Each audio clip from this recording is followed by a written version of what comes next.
Good morning. We are extremely pleased that you are here. It is good to come together for the purpose of co-creating. Do you agree? Yes. You're knowing what you are wanting? Yes. It moves around a bit, yes. You are appreciating the expansion of your desire? Oh.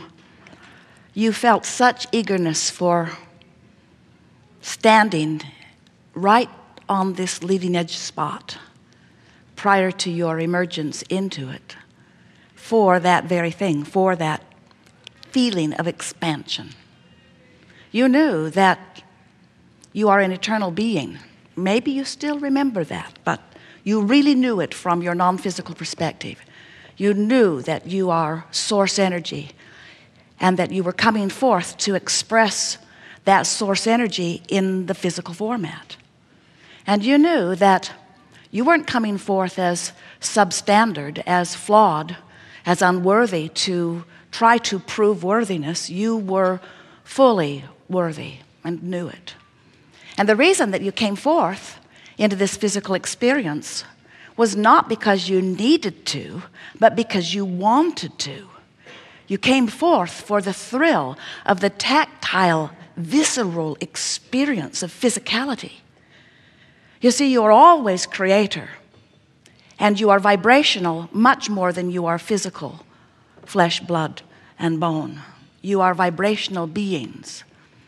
And the reason that you were so excited about coming forth into this physical format is because you knew that by offering thought from this perspective, out here on this leading edge, that things would actualize to support the thoughts that you are thinking.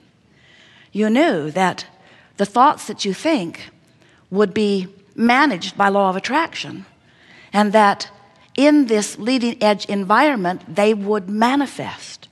And so you knew that by living and thinking and manifesting, you would learn to more deliberately think. You knew that you could live a little and watch the results of your thought. And then if there was anything less than what you wanted, or more than what you wanted, more of what you don't want or less of what you do want, that you could just adjust your thoughts so that you could get it just the way you want it from whatever perspective you are currently standing.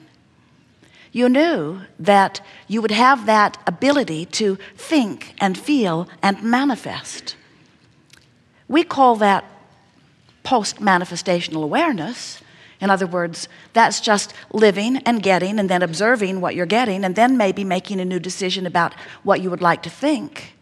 But you knew without any question at all that your thoughts and your manifestations always match, always match, always match, always match every single time. And you also knew that you were the thinker of the thoughts.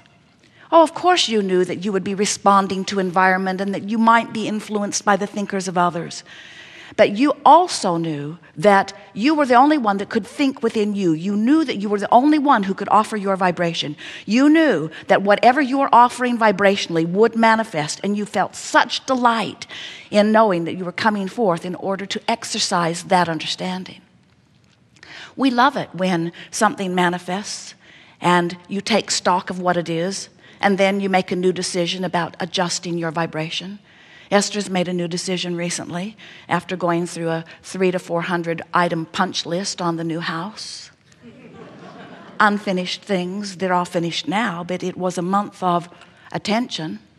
She's decided to do something that we have been teasing all of you about for a long time. We say we just love it when someone is terminally ill, because then they finally do the only thing that worked anyway, when they have no other options. And Esther has discovered that she has no choice but to let go of control, because there are too many moving parts. When you have a small life, you can control it through your action, through your words, through your determination, through your willpower, through your rules and requirements and enforcements of those rules, by your shoulds and shouldn'ts, by your, if you don't do that, I will be really mad at you.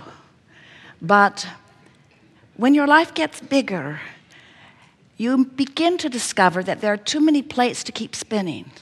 And when the plates start crashing around you because there's not enough of you to keep them spinning, because you were never meant to control your life through your words, through your behavior, through your action. You intended to be the creator, controller of your life experience through the thoughts you think. So when you step back into that understanding and you let how you feel matter more to you than anything else, not how you feel physically, how you feel emotionally. We know you can sometimes be tired, but we want you to be tired and satisfied. We know that sometimes you can be maybe uncomfortable, but you can be uncomfortable and hopeful rather than uncomfortable and fearful.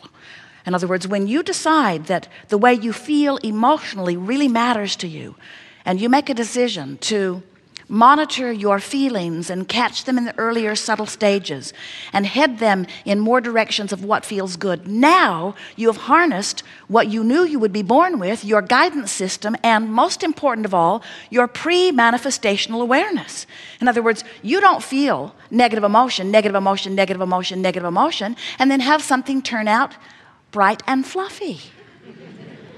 Frisky, good-feeling things don't come from bad-feeling emotions. You just don't have happy endings to unpleasant journeys. You got to decide that never mind focusing on the ending, get focused upon where you are and decide to make it feel as good as you can make it feel from where you are. And when you make the decision that you care about how you feel, and regardless of what's going on, there could be 100 really good things happening. And you could be one of those people that finds one thing that isn't going well and you could focus on it and make yourself miserable. Or you could be someone who currently has 100 things not going very well and one thing that is, and you could be one of those people that focuses upon that one thing that's going well. And by focusing upon that one thing that goes well, you hold yourself in vibrational alignment with that one thing that goes well. You use that good feeling thing to set the tone of your being. And now your point of attraction has shifted to include only other good feeling things. Somehow, somewhere along your physical trail, many of you have come to believe that it's your job to sift through the details of your life and put, or of the world, or of your spouse's life, or of somebody that you care about, and put them in piles. Well, these are the good things, and these are the terrible things, and these are the I could live with it but don't want to things. And we want to say to you, don't sort your manifestations into piles. Make a decision to get right at the core of where it all starts from, at the headwaters, so to speak, of your creation. Make a decision that you care about how you feel and that you will reach for the thoughts that feel as good as you can get them to feel from where you are. Now, we know sometimes you're standing in a place where it doesn't feel like there are that many really good feeling options. But there are better feeling options from where you stand, no matter where you stand. And if you are determined to find the better feeling option, what happens is you shift your vibration just a little bit.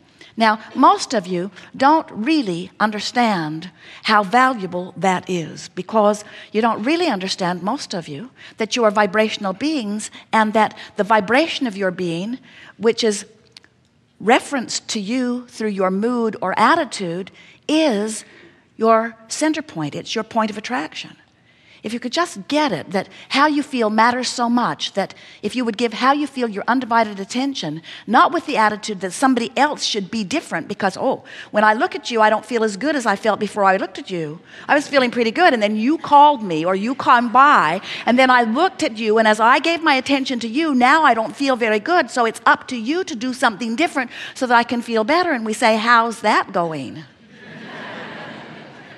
But when you come to an awareness that how you feel is about what you focus upon, and no matter who's coming by, no matter what they're saying, no matter what's coming to you by way of email or telephone or mail or however it's getting to you, no matter how it's coming, you have the option of taking it hard or taking it easy, of making the worst of it or making the best of it, of giving it your undivided attention, of giving it very little of your attention.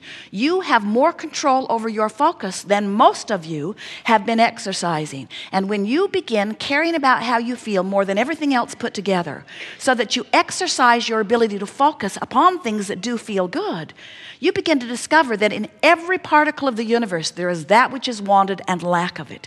In every conversation is that which you want and that which you don't. In every person, in every point in time, in every room, there's a squeaking thing we could all do without.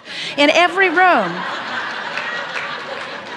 There is that which is wanted and that which is not wanted. And you may have a very good opportunity today to tune that squeaking thing out, because we have an idea it's going to keep squeaking. It's not going to go away just because we loathe it, whatever it is.